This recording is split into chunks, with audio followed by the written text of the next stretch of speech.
प्रिय साथियों, प्रिय मित्रों, आत्मिक आदर, आभार, अभिनंदन, अभिवादन, नमस्कार। मैं गुलेंद्र पटेल काशी हिंदू विश्वविद्यालय में बीए द्वितीय वर्ष का छात्र हूँ। आज अपने दिव्यांग एवं दृष्टिबाधित सहपाठी साथियों के लिए हिंदी गद्य का विकास पर अध्ययन करने वाले हैं। ठीक, तो चलिए सामान्य लेते हुए इस पीडीएफ के जरिए हम लोग अध्ययन करेंगे। ठीक, रिकॉर्डिंग ध्यान से आप लोग सुनिएगा। हिंदी गद्य का विकास, ठीक, जिसके अंतर्गत हम लोग देखेंगे उद्देश्य इसका, प्रस्तावना, गद्य साहित्य, हिंदी गद्य की पृष्ठभूमि, ब्रजभाषा का ग्रंथ, खड़ी बोली में ग्रंथ, हिंदी गद्य का विकास, हिंदी गद्य का विकास, प्रारंभिक गद्य लेखन, अंग्रेजों की भाषा नीति, भारतेंदु युग, द्वितीय युग, प्रेमचंद और उनके बाद लास्ट में सारांश देखेंगे, निष्कर्ष देखेंगे, शब्दावली देखेंगे, कुछ उपयोगी पुस्तकें, फिर अभ्यास के लिए प्रश्न उत्तर भी देखेंगे। ठीक, उद्देश्य चलिए देखिए। सबसे पहले उद्देश्य, आप हिंदी के ऐच्छिक पाठ्यक्रम की पहली इकाई पढ़ने जा रहे हैं। इस इकाई में हिंदी गद्य के विकास का परिचय दिया गया है।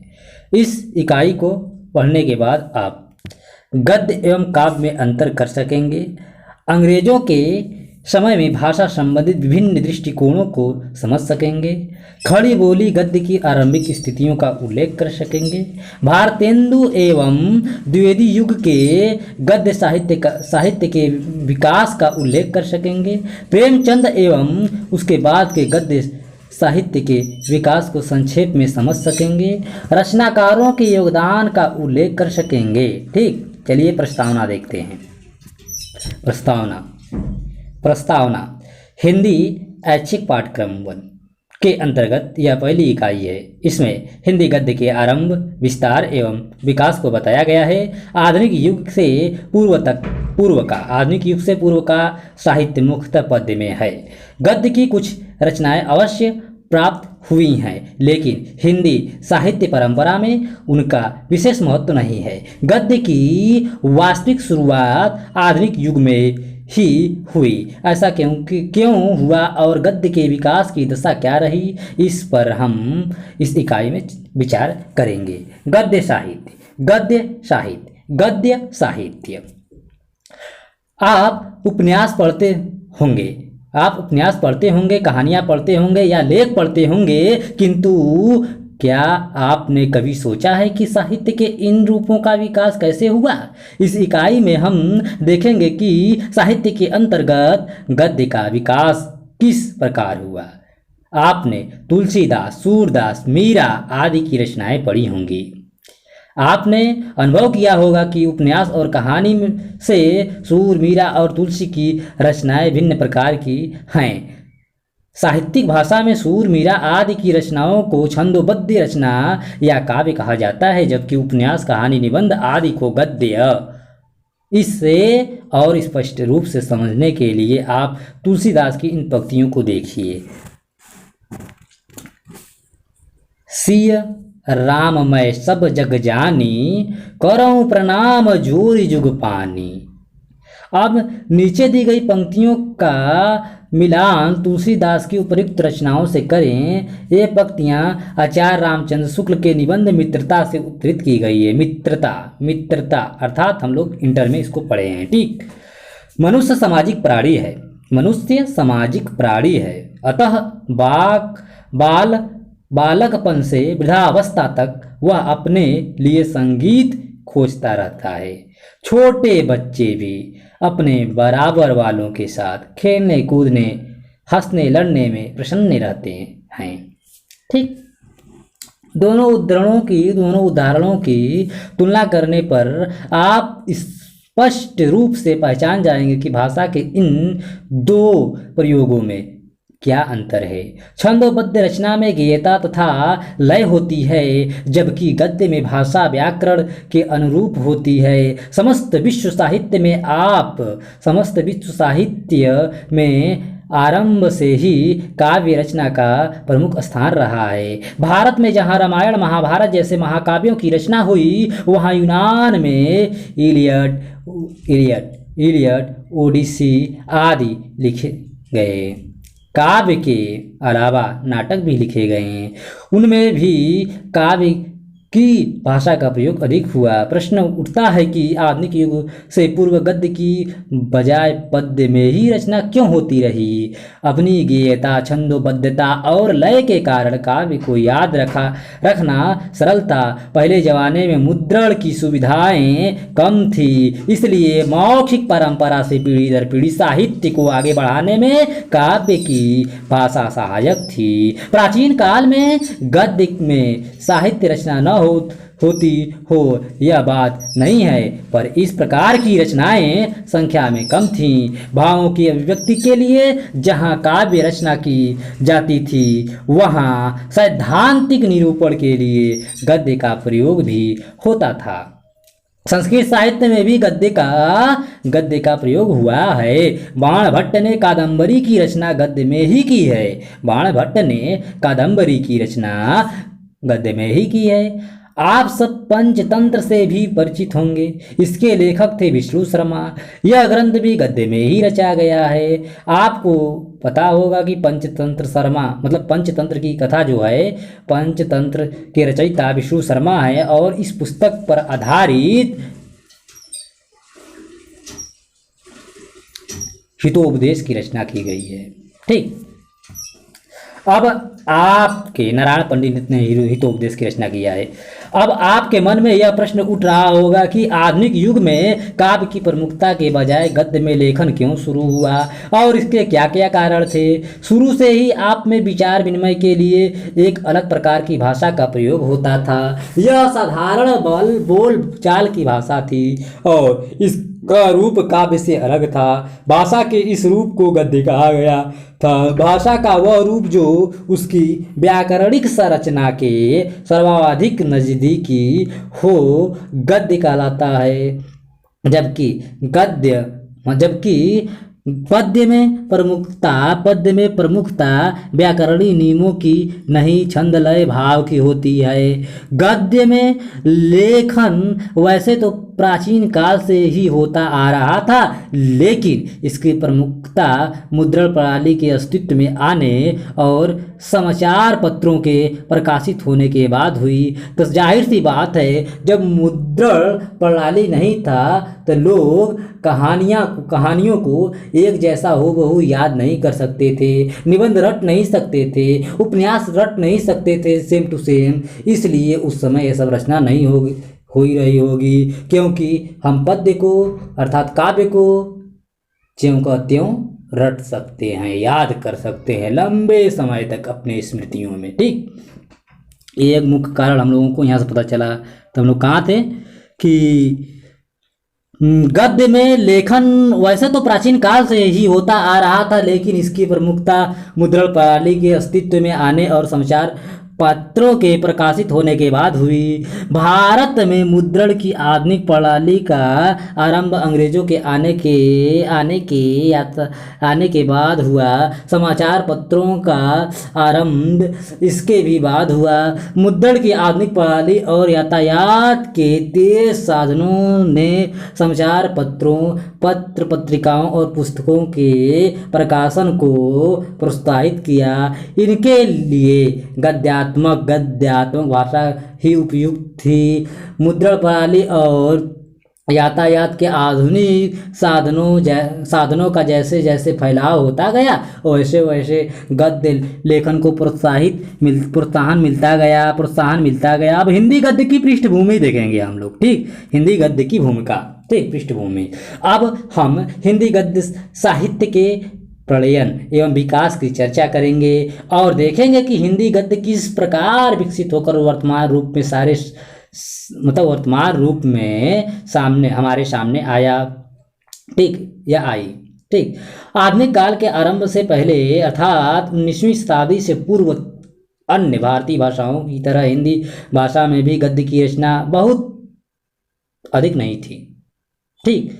आज खड़ी बोली साहित्य की भाषा है, किंतु प्राचीन काल में उसका साहित्य में प्रयोग बहुत समय तक नगण्य सा ही रहा, क्योंकि उस समय ब्रज भाषा साहित्य की भाषा थी। लंबे समय तक साहित्यिक रचनाएं ब्रज भाषा में ही होती रही। पूरा भक्ति काल ब्रज और अवधि में ही है। भाव विचार की अभिव्यक्ति के लिए काव्य की रचना, रीतिकाल तो पूरा भक्ति ब्रज में ही है। भाव विचार की अभिव्यक्ति के लिए काव्य की रचना होती थी, लेकिन जैसा कि ऊपर बताया जा चुका है, आप में विचार विनिमय के लिए एक अलग प्रकार की भाषा का प्रयोग होता था।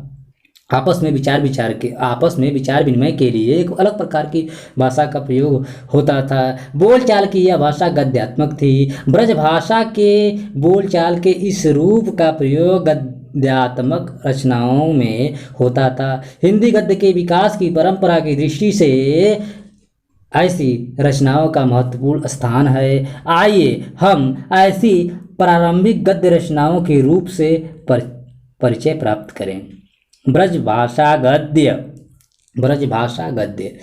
हमने बताया है ब्रज भाषा गद्य हमने बताया है कि ब्रज भाषा साहित्यिक भाषा थी और भाव विचार को व्यक्त करने के लिए पथ में इसका प्रयोग होता था, किंतु इस भाषा के बोलचाल के रूप का प्रयोग भी साहित्य में होता था।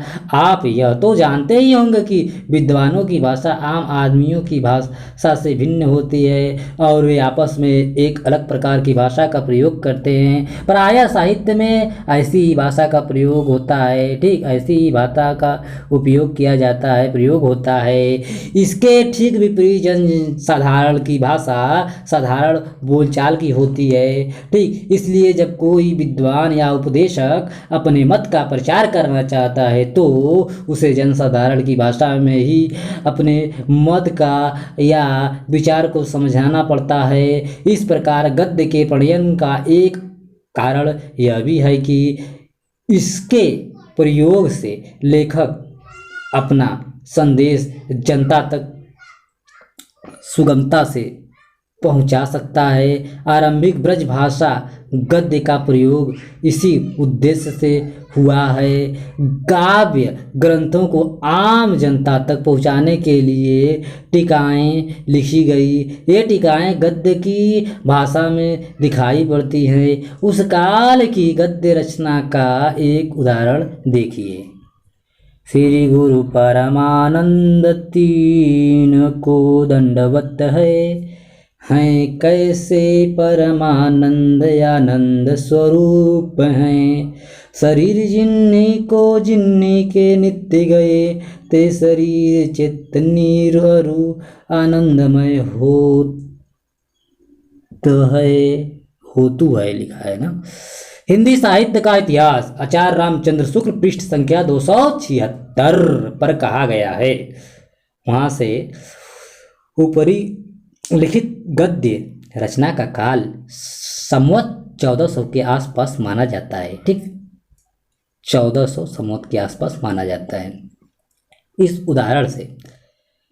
उदाहरण से यह स्पष्ट है कि पद्य के साथ गद्य का लेखन भी होता रहता था। ब्रजभाषा गद्य का प्रयोग प्रामाणिक रूप 17वीं शताब्दी उत्तरार्ध की दो रचनाएं, जैसे 84 वैष्णव वन की वार्ता और 200 वैष्णव वन की वार्ता, औरंगजेब के काल की रचनाएं। ठीक, 84 वैष्णव वन की वार्ता तथा 200 वैष्णव वन की वार्ता में मिलता है।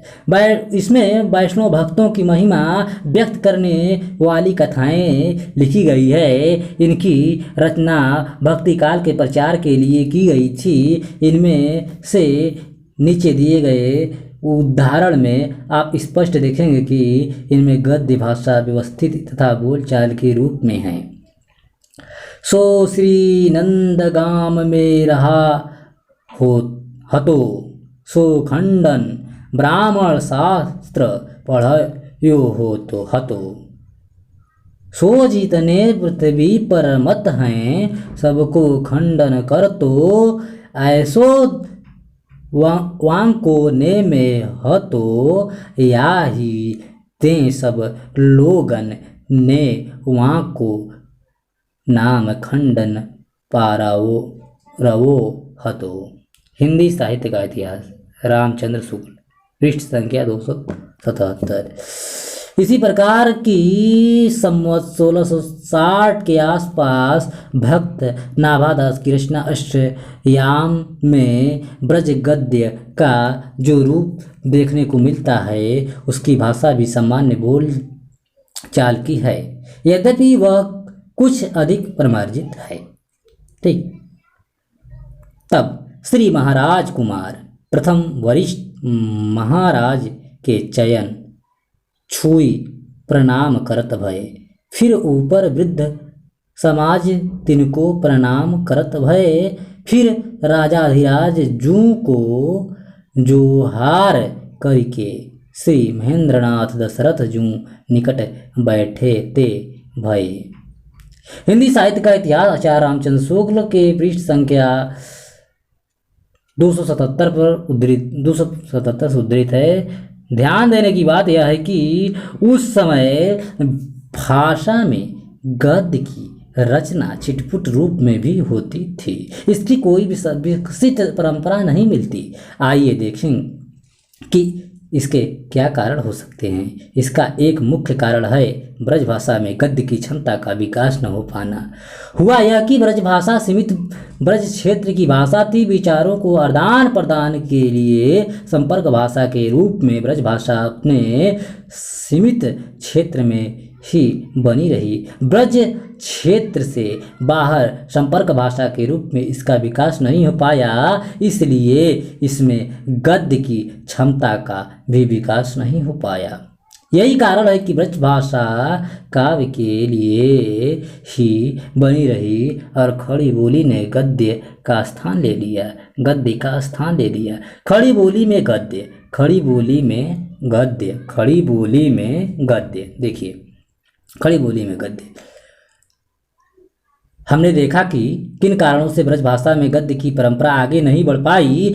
अब हम देखेंगे कि खड़ी बोली में गद्य का विकास किन कारणों से हुआ। खड़ी बोली जनसाधारण के बोलचाल की भाषा थी। धीरे धीरे साहित्य में इसका प्रयोग होने लगा और गद्य की रचना भी इसमें होने लगी। तत्कालीन राजनीतिक परिस्थिति ने खड़ी बोली के विकास में महत्वपूर्ण भूमिका निभाई। 14वीं शताब्दी में खड़ी बोली दिल्ली एवं उसके आसपास के क्षेत्र में बोली जाने लगी थी।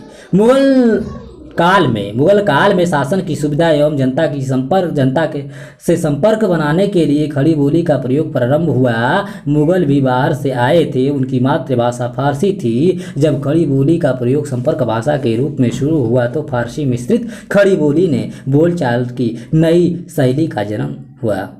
खड़ी बोली से बोलचाल की नई शैली का जन्म हुआ। पढ़े लिखे लोग बोलचाल में इस मिश्रित रूप को फारसी लिपि में लिखने लगे। इसी नई शैली को हिंदवी, हिंदी, रेखता और आगे चलकर उर्दू नाम दिया गया। शायरों ने इसमें शायरी करनी आरंभ की। 14वीं शताब्दी में अमीर खुसरो ने खड़ी बोली में पहेलियाँ और मुकरियाँ लिखी। 14वीं शताब्दी में अमीर खुसरो ने खड़ी बोली में पहेलियाँ और मुकरियाँ लिखी। पहेली का एक उदाहरण देखिए। अमीर खुसरो कहते हैं, एक थाल मोती से भरा, सबके ऊपर औधा धरा, चारों ओर वह थाली फिरे, मोती उससे एक न गिरे।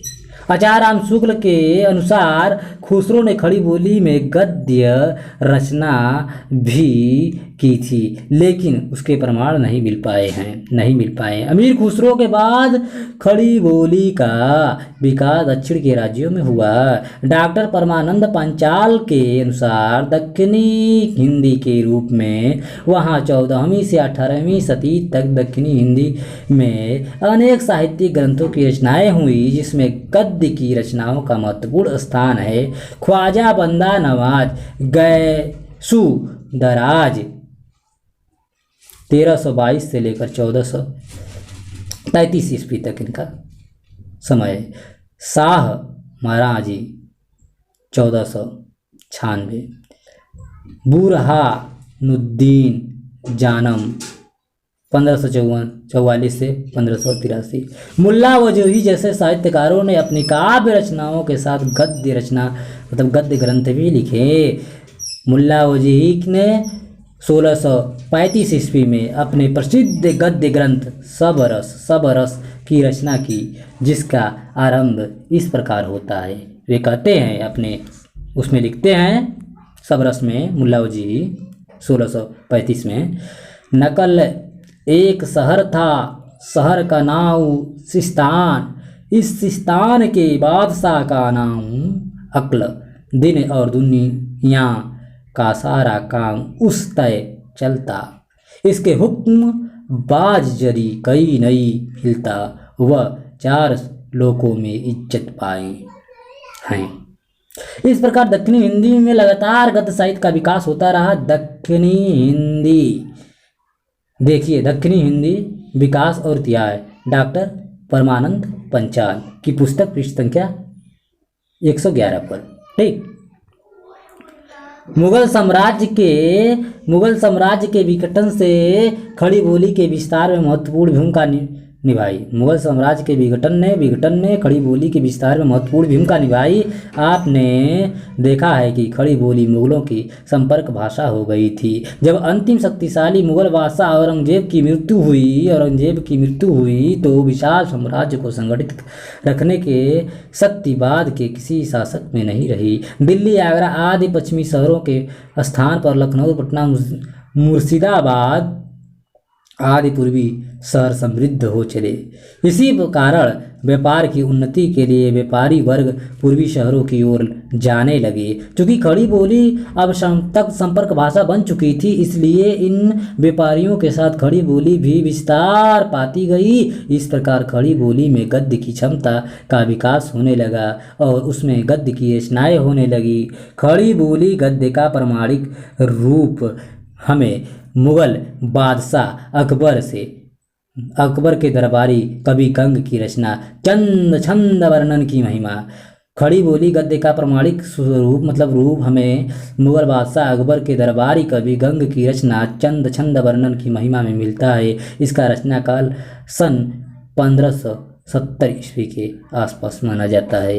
निम्नलिखित उदाहरणों में आप दरबारी प्रभाव युक्त शिष्ट एवं परिष्कृत खड़ी बोली गद्य का रूप देखेंगे। देखिए उदाहरण, इतना सुन के पातशाह जी श्री अकबर शाही जी आध शेर सोना नरहर चारक को दिया, इनके 1.5 शेर सोना हो गया, रास वंचना पूरा भया आम खास बरखास हुआ। अच्छा, हिंदी साहित्य का इतिहास, आचार्य राम शुक्ल, पृष्ठ संख्या 280 देखें। हिंदी साहित्य में स्थान बनाने के लिए किसी भाषा को समय की अपेक्षा होती है। ठीक, साहित्य में स्थान बनाने के लिए किसी भाषा को समय की अपेक्षा होती है। खड़ी बोली के साथ भी ऐसा ही हुआ। धीरे धीरे खड़ी बोली गद्य का विकास हो रहा था। सन 1741 में पटियाला दरबार के राम प्रसाद निरंजनी द्वारा रचित भाषा योग वशिष्ठ से हम इस विकास की श्रृंखला को जोड़ सकते हैं। आप उदाहरण देखिए, भाषा योग वशिष्ठ राम प्रसाद निरंजनी की पुस्तक से। हे राम जी, जो पुरुष अभिमानी नहीं है वह शरीर से इष्ट अनिष्ट में राग द्वेष नहीं करता, क्योंकि उसकी शुद्ध वासना है। मलिन वासना जन्मों का कारण है। ऐसी वासना छोड़कर जब तुम स्थित होगे तब तुम करता हुए भी निर्लेश रहोगे। हिंदी साहित्य का इतिहास, आचार्य रामचंद्र शुक्ल, पृष्ठ संख्या 281। इस उदाहरण को देखकर क्या आपको ऐसा नहीं लगता कि जैसे यह आज की परिमार्जित गद्य रचना है? खड़ी बोली कम समय में ही साहित्य में स्थान पा गई और तेजी के साथ इसमें गद्य का विकास हुआ। आगे हम देखेंगे कि किन किन कारणों से इतनी शीघ्रता से इसका विकास हुआ।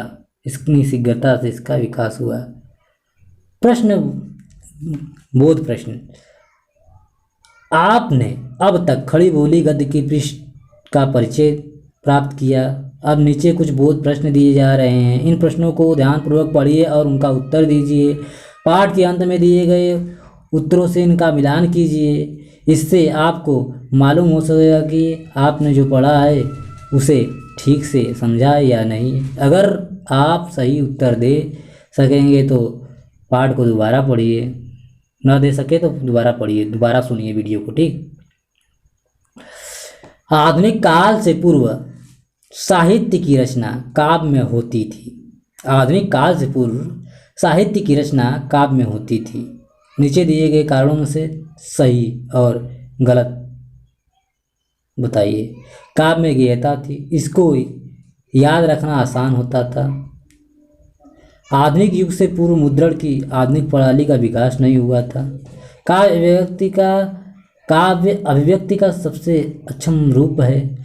आधुनिक युग में पूर्व पत्रिकाओं का प्रकाश, आधुनिक युग से पूर्व पत्रिकाओं का आरंभ नहीं हुआ था। कोई मिला जुला के आप लोग इसका भी उत्तर दे सकते हैं। चलिए हम बढ़ते हैं आगे। ब्रज भाषा के स्थान पर खड़ी बोली को गद्य भाषा के रूप में स्वीकार किया गया, क्योंकि विकल्प देना है। खड़ी बोली संपर्क भाषा के रूप में हिंदी क्षेत्र में व्यवहृत होने लगी थी। ब्रज भाषा काव्य की भाषा थी।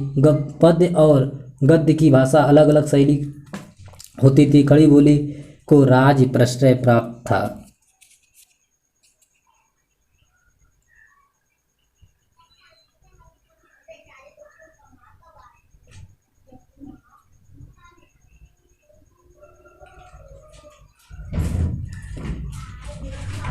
हिंदी गद्य का विकास। हिंदी गद्य का विकास। हिंदी गद्य का विकास। हिंदी गद्य का विकास। खड़ी बोली गद्य का जो रूप आज हमारे सामने है वह सहज ही विकसित नहीं हो गया था। इसके विकास में परिस्थितियों, संस्थाओं और व्यक्तियों की महत्वपूर्ण भूमिका रही है। इनमें से कुछ कारणों की संक्षिप्त चर्चा हम आगे करने जा रहे हैं। हिंदी गद्य के विकास के कारण। हिंदी गद्य के विकास के कारण अंग्रेजी साम्राज्य की स्थापना के साथ भारत में परिवर्तनों का जो सिलसिला आरंभ हुआ उसने भारतीय जनजीवन पर बहुत व्यापक असर छोड़ा। ये परिवर्तन किसी एक क्षेत्र से ही संबद्ध नहीं थे। इनमें से कई परिवर्तनों का सीधा संबंध हिंदी गद्य के विकास से है। नीचे इसका संक्षिप्त विवरण दिया जा रहा है। ईसाई मिशनरियाँ। आप जानते हैं कि हमारा देश धर्मनिरपेक्ष है और यहाँ हिंदू मुसलमान ही नहीं ईसाई धर्म को मानने वाले भी बहुत बड़ा संख्या में रहते हैं, बहुत बड़ी संख्या में हैं। दक्षिण भारत के केरल एवं पूर्वी भारत के कई छोटे प्रदेशों में ईसाई धर्म को मानने वालों की संख्या काफ़ी अधिक है। आपको शायद यह आभास भी न हो कि आज से कई सौ वर्ष पहले ईसाई धर्म प्रचारक इस देश में आए थे। जब अंग्रेज भारत की राजनीति पर छा गए तो ईसाई धर्म प्रचारकों की गतिविधियां भी तेज हो गई और इन गतिविधियों ने हिंदी गद्य के विकास में योगदान दिया। गद्य के विकास की आरंभिक चर्चा में आपने देखा है कि जनता तक अपना संदेश पहुंचाने के लिए बोलचाल के गद्य का प्रयोग होता था। बोलचाल में गद्य के प्रयोग होता था। ईसाई प्रचारकों ने भी जनता की भाषा में शुरू किया अपनी प्रचार। हिंदी गद्य में छोटी छोटी प्रचार पुस्तिकाओं तथा धर्म ग्रंथ बाइबिल के हिंदी अनुवाद से ईसाई धर्म के प्रचार को जहां गति मिली वहां प्रकारांतर से इससे हिंदी गद्य के विकास में सहायता भी मिली। ठीक। नवीन आविष्कार। अंग्रेजों ने अपने साम्राज्य को सुदृढ़ बनाने के लिए मुद्रण, यातायात, संचार, नए साधनों का इस्तेमाल किया। ईस्ट इंडिया कंपनी ने सन 1844 से 1856 के बीच देश के दूर दूर के क्षेत्रों को रेल और तार से जोड़ दिया। मुद्रण, तार और रेल ने जनजीवन में बड़ा परिवर्तन ला दिया। यातायात के तेज साधनों ने पत्र पत्रिकाओं का प्रकाशन संभव बनाया, क्योंकि समाचार पत्रों को रेल तथा अन्य तेज वाहनों से जल्दी दूसरे शहरों तक पहुंचाया जा सकता था। तार की सुविधा से समाचारों को जल्दी प्राप्त करना और भी भेजना संभव हुआ। इसी से बड़ी संख्या में पुस्तकों और पत्र पत्रिकाओं का प्रकाशन और मुद्रण संभव हुआ और इसी के कारण गद्य लेखन का तेजी से विस्तार हुआ। शिक्षा का विस्तार सन 1834 में लॉर्ड मैकाले ने ब्रिटिश पार्लियामेंट के सामने भारत में अंग्रेजी शिक्षा को प्रचारित करने की आवश्यकता पेश की। सन 1835 में अंग्रेजी भाषा के माध्यम से नए ढंग की शिक्षा देने की शुरुआत की गई। इससे पहले तक भारत में शिक्षा संस्कृत और फारसी के माध्यम से दी जाती थी। राजा राम मोहन राय अंग्रेजी शिक्षा के पक्षधर थे, क्योंकि उनका विचार था कि संस्कृत और फारसी की शिक्षा से भारत नए युग में प्रवेश नहीं कर सकता। अंग्रेजी शिक्षा का लाभ भी हुआ। इससे भारतीयों को पश्चिमी सभ्यता संस्कृति की गहरी जानकारी प्राप्त हुई। इससे भारतीयों में जहां अपनी परंपरा को नई दृष्टि से देखने का अवसर मिला, वहां अपनी संस्कृति और राष्ट्रीय परंपरा के प्रति स्वाभिमान भी जागृत हुआ। शिक्षा के लिए नए स्कूलों कॉलेजों की स्थापना की गई थी। उनमें अंग्रेजी के साथ साथ कहीं कहीं हिंदी उर्दू की भी शिक्षा दी जाती थी। सन 1800 में स्थापित फोर्ट विलियम कॉलेज ने सन 1803 में हिंदी उर्दू की पढ़ाई आरंभ हुई और सन 1824 में हिंदी की पढ़ाई का विशेष प्रबंध हुआ। 1800 में फोर्ट विलियम कॉलेज कलकत्ता में स्थापना होता है और उसमें 1803 में हिंदी उर्दू में भी शिक्षा दिया जाता है। हिंदी उर्दू में भी पढ़ाई शुरू कर दिया गया 1803 में, और 1824 में हिंदी की पढ़ाई विशेष प्रबंध के साथ हुआ वहाँ पर, ठीक। पर उनकी रीति हिंदी के बहुत अनुकूल नहीं थी। सन 1823 में आगरा कॉलेज की स्थापना हुई, उसमें हिंदी शिक्षा की व्यवस्था की गई। दूसरे सन 1817 ईस्वी में कलकत्ता स्कूल बुक सोसाइटी, सन 1833 में आगरा स्कूल बुक सोसाइटी की स्थापना हुई। इन संस्थाओं ने अच्छे पाठ्य ग्रंथ तैयार करवाए। इस तरह शिक्षा के विस्तार ने भी हिंदी गद्य को विकसित करने में मदद की। समाज सुधार आंदोलन, ठीक, समाज सुधार 19वीं सदी में कई समाज सुधार आंदोलनों की शुरुआत हुई। इन आंदोलनों का मुख्य उद्देश्य था भारतीय समाज में व्याप्त बुराइयों को दूर करना तथा जनता में अपने देश एवं धर्म के प्रति चेतना जगाना। चूंकि जनता तक अपना संदेश पहुंचाने के लिए जनता की भाषा आवश्यक थी, अतः जिन नेताओं ने इस कार्य को शुरू किया उन्होंने जनता की भाषा में अपने मत का प्रचार किया। राजा राम मोहन राय ने ब्रह्म समाज द्वारा यह कार्य किया। स्वामी दयानंद सरस्वती ने आर्य समाज की स्थापना की और अपनी पुस्तक सत्यार्थ प्रकाश की रचना हिंदी गद्य में की। श्रद्धा राम फुलौरी तथा नवीन चंद्र राय ने भी समाज सुधार के लिए हिंदी गद्य का सहारा लिया, ठीक। पंजाब में हिंदी प्रचार के लिए इन्होंने पत्र निकाला और गद्य में रचनाएं भी की। पत्र पत्रिकाओं का प्रकाशन मुद्रण की सुविधा से पत्र पत्रिकाओं का प्रकाशन सरल हो गया। 30 मई सन 1826 में पंडित जुगल किशोर शुक्ल ने 30 मई सन 1826 को कलकत्ता से हिंदी में उदंत मार्तंड पत्र का प्रकाशन आरंभ किया।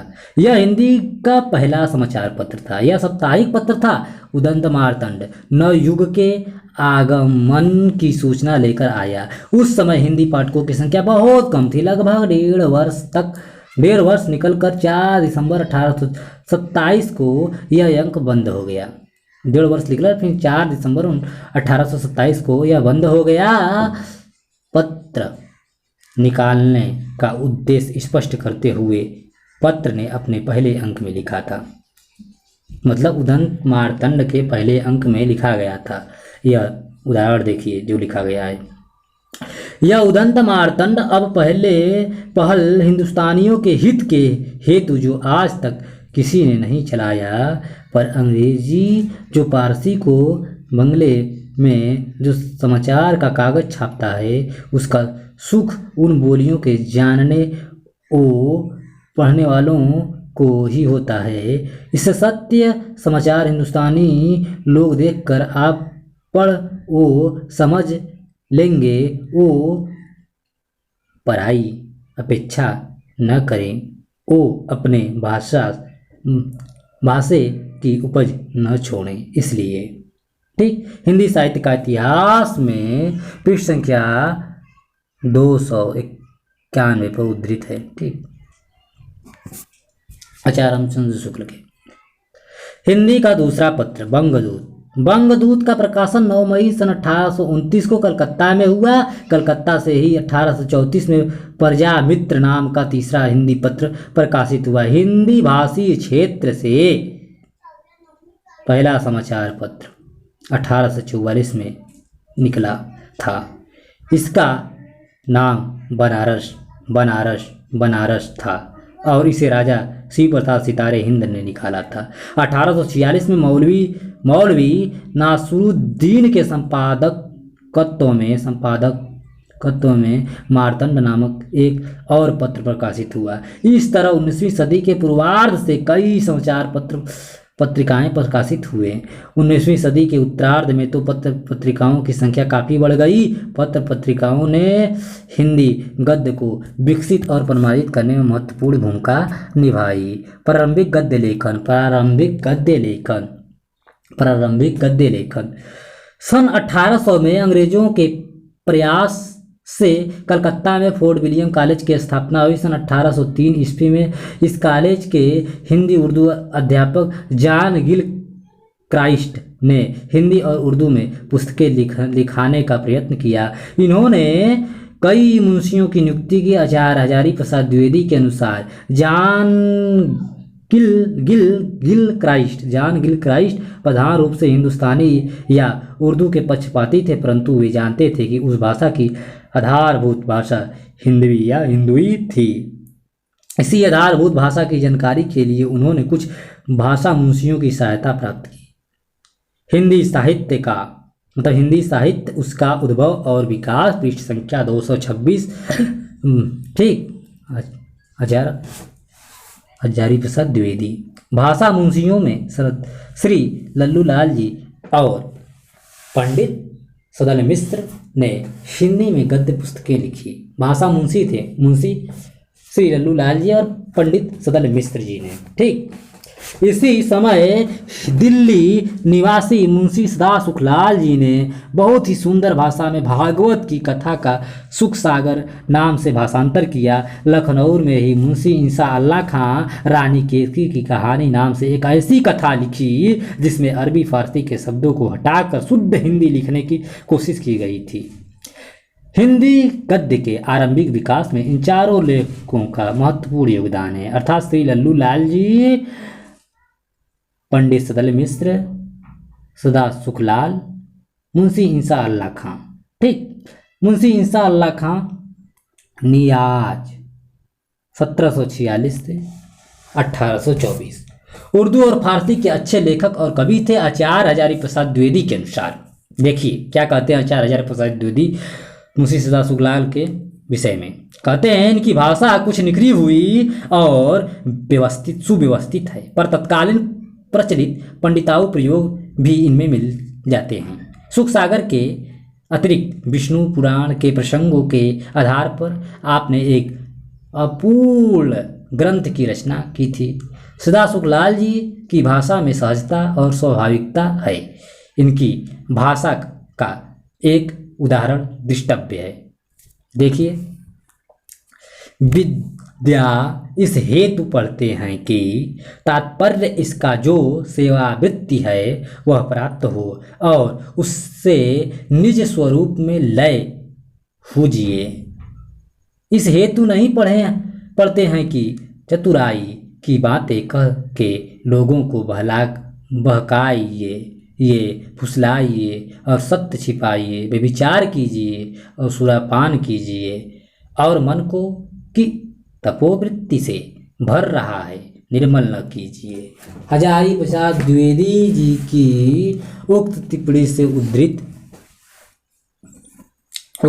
मतलब जो आचार्य हजारी प्रसाद द्विवेदी की पुस्तक था जिसकी चर्चा हम लोगों ने ऊपर किया, ठीक, हिंदी साहित्य का उद्भव और विकास से पृष्ठ संख्या 228 पर हम इस उदाहरण को देख सकते हैं, उक्त उदाहरण को। ठीक, मुंशी इंसा अल्लाह खां जिनका मृत्यु होता है 1818 में, सन 1798 सन 1798 से 1803 के बीच उभयभान चरित या रानी केतकी की कहानी की रचना की। मतलब रानी केतकी की कहानी उभयभान चरित है। कहानी लिखने का कारण स्पष्ट करते हुए मुंशी जी ने, मतलब मुंशी इंसा अल्लाह खां कहते हैं, क्या कहते हैं देखिए, एक हिंदी बैठे यह बात आपने ध्यान से चढ़ी कि कोई कहानी ऐसी कहिए कि जिसमें हिंदवी छूट और किसी बोली का पुट न मिले, तब जाके मेरा जी फूल की कली के रूप में खिले। बाहर की बोली और गंवारी कुछ उसके बीच न हो, बस जैसे भले लोग अच्छों से अच्छे आपस में बोलते चालते हैं, ज्यों का त्यों वही सब डाल रहे हैं और छांव किसी की न हो। हिंदी साहित्य का इतिहास, पृष्ठ संख्या 285। इंसा अल्लाह खां ने अपनी भाषा को बाहर की बोली, अरबी, फारसी, तुर्की, गंवारी मतलब ब्रज अवधि आदि और भाखापन अर्थात संस्कृत शब्दों का मेल से मुक्त करने की प्रतिज्ञा की थी, किंतु उनके वाक्य विन्यास पर फारसी का स्पष्ट प्रभाव दिखाई देता है। शुक्ल जी के अनुसार आरंभ काल के चारों लेखकों ने इंसा की भाषा सबसे चुटकीली, मटकीली, मुहावरेदार और चलती है। हिंदी साहित्य का इतिहास, पृष्ठ संख्या 286। उनकी भाषा का एक उदाहरण देखिए इंसा अल्लाह खां का, इस बात पर पानी डाल दो नहीं तो पछताओगी और अपना किया पाओगी, मुझे से कुछ न हो सकेगा, तुम्हारी जो कुछ अच्छी बात होती तो मेरे मुंह से जीते जी न निकलती, पर यह बात मेरे पेट नहीं पच सकती, तुम अभी अल्लड़ हो, तुमने अभी कुछ देखा नहीं है। ठीक, हिंदी साहित्य का इतिहास, पृष्ठ संख्या 286। लल्लू लाल जी, जिनका जन्म होता है 1763 में और मृत्यु 1825 में, फोर्ट विलियम कॉलेज से संबंध थे। इन्होंने भागवत के 10वें स्कंद की कथा के आधार पर प्रेम सागर की रचना की। इनकी भाषा पर ब्रज भाषा का प्रभाव है। विदेशी भाषा के शब्द इसमें कहीं कहीं आ गए हैं, किंतु कोशिश इनसे बचने की। द्विवेदी जी के शब्दों में इस ब्रज रंजित खड़ी बोली में जब सहज प्रवाह नहीं है तो सदा सुखलाल की भाषा में है। शुक्ल जी की दृष्टि में इसकी भाषा नित्य व्यवहार के अनुकूल नहीं है। ठीक, पंडित सदल मिश्र बिहार के रहने वाले थे। लल्लू लाल जी की तरह फोर्ट विलियम कॉलेज से संबद्ध थे। इन्होंने नास्केतोपाख्यान की रचना की। किसने की? पंडित सदल मिश्र ने। शुक्ल जी ने लल्लू लाल जी की भाषा में अनेक भाषा की तुलना करते हुए लिखा है, इनकी भाषा मतलब लल्लू लाल की भाषा की तुलना करते हुए लिखा है कि लल्लू लाल जी के समान इनकी भाषा में न तो ब्रज भाषा के रूपों की वैसी भरमार है और न परंपरागत काव्य भाषा की पदावली का स्थान पर समावेश। इन्होंने व्यवहार उपयोगी भाषा लिखने का प्रयत्न किया है और जहाँ तक हो सकता है खड़ी बोली का ही व्यवहार किया है। सदल मिश्र की भाषा में भी वह साफ सुथरापन नहीं है जो सदा सुखलाल के यहाँ है। इनकी भाषा पर पूर्वी बोली का स्पष्ट प्रभाव दिखाई देता है। आधुनिक हिंदी गद्य का आभास सदा सुखलाल और सदल मिश्र की भाषा में ही दिखाई देता है। उसी का आगे विकास हुआ है। अंग्रेजों की भाषा नीति।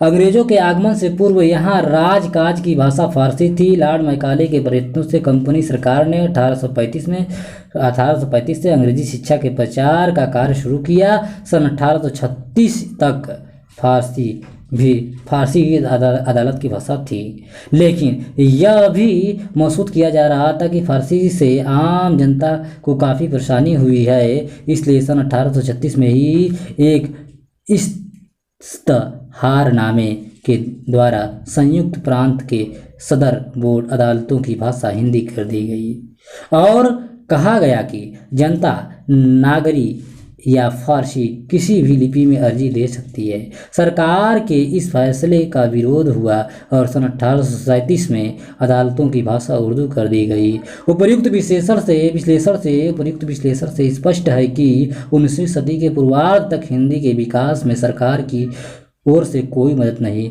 मिली। न तो इसे शिक्षा का माध्यम बनाया गया, न अदालतों का और न सरकारी कामकाजों का ही। ऐसे समय में भी कुछ लोगों ने हिंदी के विकास में महत्वपूर्ण भूमिका अदा की। इनमें राजा शिव प्रसाद सितारे हिंद और राजा लक्ष्मण सिंह का नाम विशेष उल्लेखनीय है।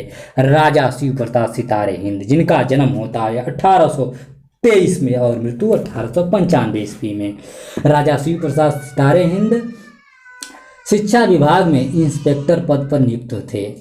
वे हिंदी के पक्षधर थे, लेकिन सरकारी नीति के कारण उसका खुलकर समर्थन नहीं कर सकते थे। सरकारी हलकों में उर्दू को शिष्ट भाषा और हिंदी को गंवारू भाषा माना जाता था। ऐसी परिस्थितियों में राजा जी ने ठेठ हिंदी का सहारा लिया। अरबी फारसी के शब्दों को ग्रहण करने में भी उन्होंने संकोच नहीं किया। उस समय साहित्य के कोर्स के लिए पुस्तकें नहीं थी। राजा शिव प्रसाद ने स्वयं तो कोई कोर्स की पुस्तकें लिखी। पंडित श्रीलाल एवं पंडित वंशीधर को भी इस कार्य पर लगाया। पाठ्यक्रम के लिए उन्होंने कई कहानियों की रचना की, जिसमें राजा भोज का सपना, वीर सिंह का वृत्तांत, आलसियों का कोड़ा आदि महत्वपूर्ण है। राजा भोज का सपना राजा भोज की सपना के इस उदाहरण में आप देखेंगे कि उन्होंने सरल एवं चलती हिंदी का प्रयोग किया है। देखिए राजा भोज के सपना का उदाहरण।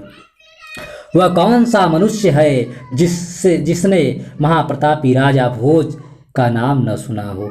उसकी महिमा और कीर्ति तो सारे जगत में व्याप्त रही है। बड़े बड़े महिपाल उसका नाम सुनते कांप उठते हैं और बड़े बड़े भूपति उसके पांव पर अपना सिर नवाते हैं। ठीक, बाद में राजा साहब उर्दू के पक्षपाती होते गए। ऐसा शायद अंग्रेज अधिकारियों के दबाव के कारण हुआ। फिर भी उनके प्रारंभिक कार्यों से हिंदी गद्य के विकास में सहायता मिली, इसमें कोई संदेह नहीं। सन 1864 में उन्होंने इतिहास ग्रंथ लिखा। इतिहास तिमिरनाशक 1864 में ग्रंथ लिखा। इसका नाम तो संस्कृत निष्ठ है, किंतु भाषा उर्दू के नज़दीक है। उन्होंने बनारस नाम का एक अखबार भी निकाला था। उसकी भाषा भी उर्दू निष्ठ होती थी। राजा लक्ष्मण सिंह जिनका जन्म होता है 1826 में और मृत्यु 1896 में। तजा राजा शिव प्रसाद सितारे हिंद की भाषा संबंधित दृष्टिकोण की तीव्र प्रक्रिया भी हुई। राजा लक्ष्मण ने हिंदी और उर्दू को दो अलग अलग भाषाएं माना। उन्होंने कहा कि कुछ अवश्य नहीं है कि अरबी फारसी के शब्दों के बिना हिंदी न बोली जाए और न हम उस भाषा को हिंदी कहते हैं जिसमें अरबी फारसी के शब्द भरे हैं। आचार्य हजारी प्रसाद द्विवेदी ने राजा लक्ष्मण सिंह के भाषा पर अपना मत प्रकट करते हुए लिखा है कि राजा साहब की भाषा में तद्भव शब्दों की मात्रा कम नहीं है। यद्यपि वह आरंभिक हिंदी गद्य का ही नमूना है, तथापि उसमें वक्ता और श्रोता के अनुकूल होने की क्षमता है और हमारी विशाल साहित्यिक परंपरा के अनुकूल है। भाषा में अरबी फारसी के शब्द नहीं के बराबर, परंतु वह काव्य की ब्रज भाषा के प्रभाव से एकदम मुक्त नहीं है। राजा साहब ने कालिदास के कई ग्रंथों का अनुवाद किया। उसमें है मेघदूत, अभिज्ञान शाकुंतलम का शकुंतला, ठीक, नाटक नाम से अनुवाद किया। रघुवंश का अनुवाद काफ़ी लोकप्रिय हुआ। राजा साहब की भाषा का उदाहरण देखिए। वे कहते हैं, लिखते हैं, अनसुया मतलब हेलो प्रियंवदा से, सखी मैं भी इसी सोच विचार में हूँ। अब इससे कुछ पूछूंगी प्रकट। महात्मा तुम्हारे मधुर वचनों के विश्वास में आकर मेरा जी यह पूछने को चाहता है कि तुम किस राजवंश के भूषण हो और किस देश की प्रजा को विरह में व्याकुल छोड़ यहाँ पधारे हो, क्या कारण है। हिंदी साहित्य का इतिहास पृष्ठ संख्या 300 से उद्धृत है। ठीक, राजा लक्ष्मण सिंह ने भाषा के प्रश्न के इस कठिन समय में हिंदी का अपना नमूना सामने रखा और हिंदी गद्य को समृद्ध किया। उन्होंने देखा कि रुचिकर साहित्य भाषा के स्थान पर एक ऐसी भाषा का साहित्य में प्रयोग बढ़ रहा है जो यहाँ के लोगों की प्रवृत्ति के अनुकूल नहीं है। अतः उन्होंने सरल, शुद्ध एवं संस्कृत निष्ठ हिंदी को आगे बढ़ाया। इस कार्य के लिए सन 1841 में उन्होंने प्रजा हितैषी नामक पत्रिका निकाला। इस प्रकार हिंदी गद्य के विकास की दृष्टि से उपयुक्त दोनों महानुभावों का योगदान पर्याप्त महत्वपूर्ण है। भाषा के भावी रूप का आभास इनकी रचनाओं में मिलता है। ऐसे समय में किसी ऐसे प्रतिभा संपन्न व्यक्ति की आवश्यकता थी जो कि भाषा को सुव्यवस्थित एवं परिमार्जित कर सके। इस आवश्यकता की पूर्ति भारतेंदु ने की। वे युग परिवर्तक साहित्यकार थे। राजा शिव प्रताप सितारे हिंद और राजा लक्ष्मण सिंह के अतिरिक्त भी कई लोगों ने हिंदी गद्य के में योग दिया। उन्होंने अंग्रेजी से अनुवाद किए और पाठ्य पुस्तकें तैयार की। इसमें राम प्रसाद त्रिपाठी, मथुरा प्रसाद मिश्र, वज्रवासी दास, बिहारी लाल चौबे, शिवशंकर, काशीनाथ खत्री, राम प्रसाद दुबे आदि प्रमुख हैं। हिंदी के प्रचार प्रसार में आर्य समाज के योगदान को भी नहीं भुलाया जा सकता। जैसे कि पहले उल्लेख किया जा चुका है कि स्वामी दयानंद ने सत्यार्थ प्रकाश की रचना हिंदी में की थी। यद्यपि वे स्वयं गुजराती भाषी थे, आर्य समाज ने हिंदू धर्म की कुरीतियों को दूर करने और ईसाई धर्म प्रचारकों के प्रभाव को निष्प्राण करने के लिए भी अथक प्रयत्न किया। इसके लिए आर्य समाज प्रचारकों ने हिंदी भाषा का सहारा लिया। शुरुआती दौर में आर्य समाज का प्रभाव पंजाब में अधिक था।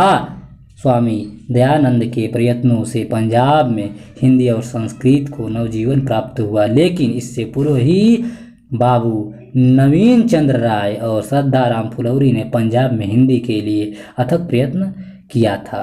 बाबू नवीन चंद्र राय ने सन 1880 के बीच भिन्न भिन्न विषयों की बहुत सी हिंदी पुस्तकें तैयार की और दूसरों से तैयार कराई। नवीन चंद्र राय ने ब्रह्म समाज के सिद्धांतों के प्रचार के उद्देश्य से समय समय पर कई पत्रिकाएं निकली जिनमें ज्ञानदायिनी पत्रिका सन 1867 उल्लेखनीय है। हिंदी साहित्य का इतिहास पृष्ठ संख्या 302 पर आप देख सकते हैं। बाबू नवीन चंद्र राय का दृष्टिकोण उर्दू के प्रति अनुकूल नहीं था। उन्होंने उसका लगातार विरोध किया। पंजाब में हिंदी को प्रचारित करने में दूसरा महत्वपूर्ण नाम श्रद्धाराम फुलौरी के था। उन्होंने भी अपने प्रचार द्वारा ईसाई धर्म के प्रभाव को निस्तेज करने का प्रयास किया और धार्मिक और सामाजिक जागृति फैलाने का कार्य किया था। श्रद्धाराम जी ने सत्यामृत प्रवाह नाम का एक सिद्धांत ग्रंथ लिखा था जिसकी भाषा बहुत साफ और प्रौढ़ है। उन्होंने आत्मचिकित्सा, तत्व दीपक, धर्म रक्षा, उपदेश संग्रह आदि पुस्तकें लिखी थी।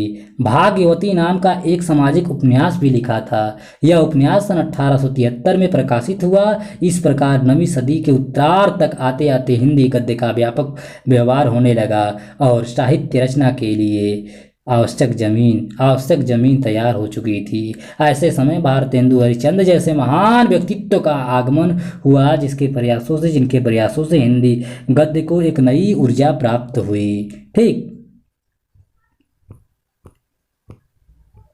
भारतेंदु युग सन 1875 से 1900 तक।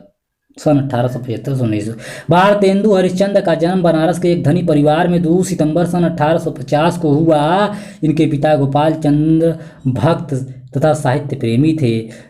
ठीक, उन्होंने नहुस वध शीर्षक नाटक तथा कुछ कविताएं भी लिखी है। भारतेंदु ने घर पर रहकर ही विभिन्न भाषाओं की शिक्षा प्राप्त की। 11 वर्ष की आयु में ही उन्होंने काव्य रचना आरंभ कर दी थी। विभिन्न विषयों पर अपनी रचनाओं के द्वारा इन्होंने हिंदी साहित्य को समृद्ध किया। नाटक एवं काव्य के अतिरिक्त इन्होंने कवि वचन सुधा, हरिश्चंद्र मैगनीज तथा हरिश्चंद्र चंद्रिका नामक पत्रिकाओं का संपादन भी किया। पत्रिकाओं के प्रकाशन का महत्व तत्कालीन लेखकों ने भली भांति समझ लिया था। इसके माध्यम से गद्य के विकास में बहुत सहायता मिली। भारतेंदु ने अपने समय तक प्रयुक्त खड़ी बोली के गद्य को परिमार्जित रूप में प्रस्तुत किया। गद्य के विभिन्न क्षेत्रों, निबंध, नाटक, आलोचना आदि में उन्होंने एक नई परंपरा का सूत्रपात किया। उनकी रचनाएं जहां भक्ति एवं भक्ति से जुड़ी है, वहीं तत्कालीन समाज की अवस्था को भी दर्शाती हैं। 35 वर्ष की अल्पायु में हिंदी के लिए किए गए उनके कार्य के युगांतरकारी प्रभाव हुए। भाषा के मामले में उन्होंने अपनी अवधारणा स्पष्ट की। वे निज भाषा के विकास के पक्षधर थे। इसलिए उन्होंने लिखा है, निज भाषा उन्नति अहै, सब उन्नति को मूल, बिनु निज भाषा ज्ञान के, मिटै नहीं ही को सूल। ठीक, भारतेंदु की मौलिक नाटक वैदिक हिंसा, हिंसा न भवति, प्रेम योगिनी, विशस्य विस्मौषधम, श्री चंद्रावली नाटिका, भारत दुर्दशा, नील देवी, अंधेर नगरी आदि उनके अनुदित नाटक विद्या सुंदर, पाखंड विडंबना, मुद्रा राक्षस, सत्य हरिश्चंद्र, कपूर मंजरी, दुर्लभ बुंध, ठीक, बुद्ध लिखा रहता, बंधु हुई या बुद्ध हुई आदि जीवन से ली गई सामग्री का उपयोग उन्होंने अपनी रचनाओं में किया तथा समाज सुधार एवं देशभक्ति का भी ध्यान रखा। भारतेंदु अपने समय के लेखकों को प्रेरित करते थे। उनके प्रभाव एवं प्रयास से लेखकों की एक ऐसी मंडली तैयार हुई जिनसे भारतेंदु की परंपरा को आगे बढ़ाने भारतेंदु मंडली के लेखक थे प्रताप नारायण मिश्र, पंडित बालकृष्ण भट्ट, बद्रीनाथ चौधरी प्रेमगत। भारतेंदु मंडली के जो लेखक थे प्रताप नारायण मिश्र थे, बालकृष्ण भट्ट थे, पंडित बद्रीनाथ चौधरी प्रेमगत थे, जगन्नाथ दास रत्नाकर, बाल मुकुंद गुप्त थे, श्रीनिवास दास थे, राधा कृष्ण दास आदि थे। ठीक, उनके मंडली में गद्य की विविध विधाओं पर इन लेखकों ने कलम चलाई है। निबंध, नाटक, उपन्यास आदि विधाओं में इन लेखकों की रचनाएं आज भी श्रेष्ठता का प्रतीक बनी हुई है। नाटक के क्षेत्र में भारतेंदु के योगदान की चर्चा हम कर चुके हैं। इनके अलावा प्रताप नारायण मिश्र ने भी इस विधा में लेखन किया है। उन्होंने भारत दुर्दशा नाम के नाटक में पात्रों का मानवीकरण किया है। इस नाटक के पात्रों में देखेंगे लाज, विद्या, अलस, मदिरा आदि को मिश्र जी ने मानव रूप में प्रस्तुत किया है। कलि कौतुक रूप, हट्टी हमीर नाटक, गो संकट नाटक आदि के अलावा मिश्र जी ने भी भौं, पेट, मुच्छ, दान, जुआ आदि पर निबंध लिखे हैं। इनके अलावा उन्होंने ब्राह्मण पत्रिका भी निकाली और उसका संपादन भी किया। ठीक, प्रताप नारायण मिश्र ने। अब हम देखते हैं पंडित बालकृष्ण भट्ट। पंडित बालकृष्ण भट्ट संवत 1934 में प्रयाग से हिंदी प्रदीप नामक मासिक पत्रिका निकाली। इस पत्रिका में विभिन्न विषयों के लेख, नाटक, निबंध आदि प्रकाशित होते थे। भट्ट जी ने पद्मावती, शिशुपाल वध, चंद्रसेन नामक उत्तम नाटक लिखे।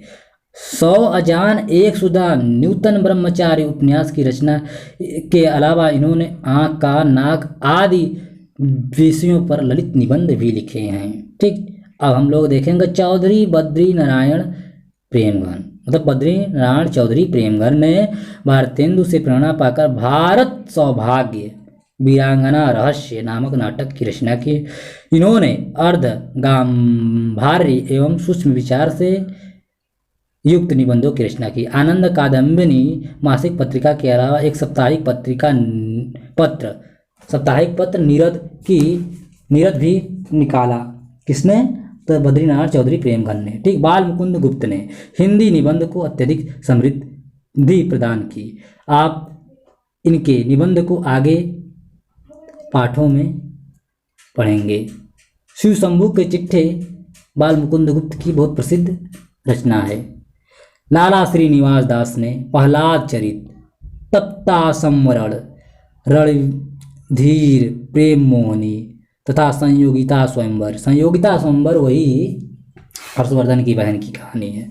ठीक, जहाँ तक मुझे लग रहा है। नामक नाटकों की रचना की लाला श्रीनिवास दास ने। परीक्षा गुरु नामक इनके उपन्यास की गणना हिंदी के प्राथमिक उपन्यासों में की जाती है। ठीक, लाला श्रीनिवास दास की। राधा कृष्ण दास ने दुखिनी वाला, महारानी पद्मावती, महाराणा प्रताप तथा सती प्रताप शीर्षक नाटकों की रचना की। इन्होंने निस्सहाय हिंदू नामक उपन्यास भी लिखा। भारतेंदु मंडल के इन लेखों की रचनाओं का अवलोकन करने पर यह स्पष्ट हो जाता है कि हिंदी गद्य के विकास में इसका महत्वपूर्ण योगदान है। नाटक, निबंध, उपन्यास आदि विधाओं का प्रारंभ इस युग में हुआ, जिससे हिंदी गद्य के विकास को बल मिला। भारतेंदु ने स्वयं बंगला आदि से अनुवाद के कार्य किए तथा अन्य लेखकों को भी इसकी प्रेरणा दी। अनुवाद कार्य के द्वारा भी हिंदी गद्य का विस्तार संभव हो सका।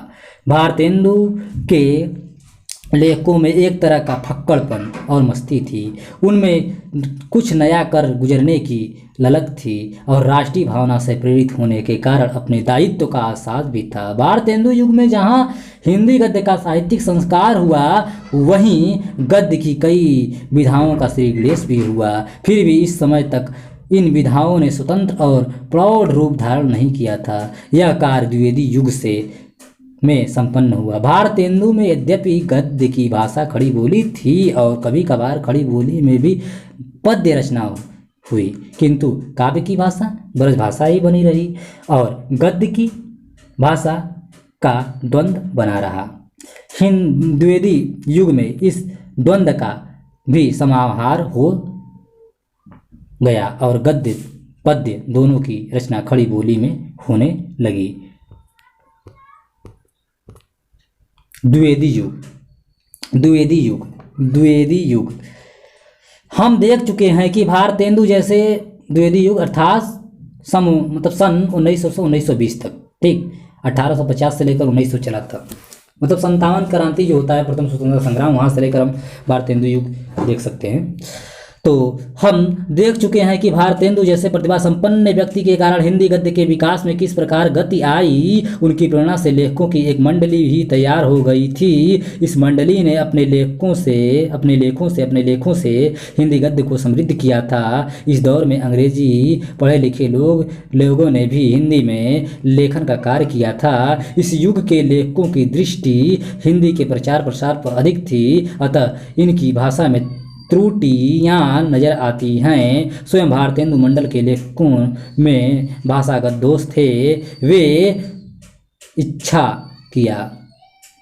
आशा किया आदि प्रयोग किया करते थे। भाषा बिगड़ने का एक और कारण यह था कि अब हिंदी के उन पाठकों की संख्या बढ़ गई थी जो अनुदित उपन्यास पढ़ने में रुचि रखते थे, किंतु अन्य भाषाओं से हिंदी में अनुवाद करने वालों ने इस भाषा की अच्छी जानकारी प्राप्त करना आवश्यक नहीं समझा। उन्होंने शब्दकोश से अर्थ लगाकर हिंदी का कार्य शुरू कर दिया। इस प्रकार जहां एक और अंग्रेजी शब्दों के अर्थ के आधार पर स्वार्थ लेना और जीवन होड़ आदि अनुवाद होने लगे, वहीं बंगला के शब्दों के अर्थ पर सिहरना, कांदना, बसंत रोग आदि अर्थ का हिंदी में प्रयोग होने लगा। इस संकट की घड़ी में एक ऐसे व्यक्ति का आगमन हुआ जिसने इस स्थिति को संभाला ही नहीं वरन उसे बहुत सुरक्षित स्थान पर पहुंचाया।